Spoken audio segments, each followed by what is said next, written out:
Main উদ্দেশ্য ছিল আমার ভ্যাটের যে কতগুলো এক্সামশন থেকে বেরিয়ে আসা, কারণ বহু লোক বহু রকম এক্সামশন হচ্ছে দিনের পর দিন।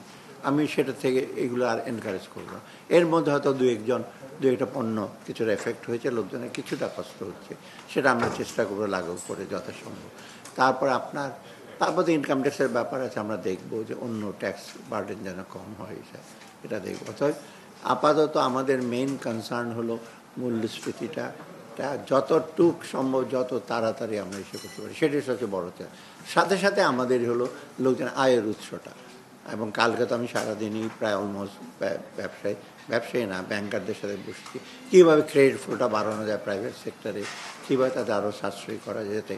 আর বিশেষ করে আমি বলি সেন্ট্রাল ব্যাংকের ডেপুটি গভর্নর তিনজনই কালকে ছিল, যে সিএসএমই, স্মল অ্যান্ড মিডিয়াম এন্টারপ্রাইজ আপনাকে কীভাবে ক্রেডিট দেবেন, খালি বড়দের বলে তো চলবে না। আমরা চেষ্টা করছি বিজনেসটাকে এসে করতে।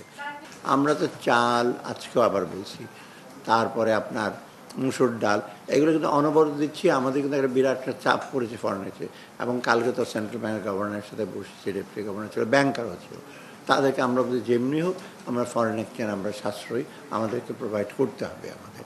এবং এটা আমরা অতি প্রয়োজনীয় জিনিসগুলো আমরা সরবরাহ কোনো দিনে আমরা কমতে দেবো না। এর মধ্যে চাল একটা, ডালটা একটু টেম্পোরারি, মুসুর ডাল,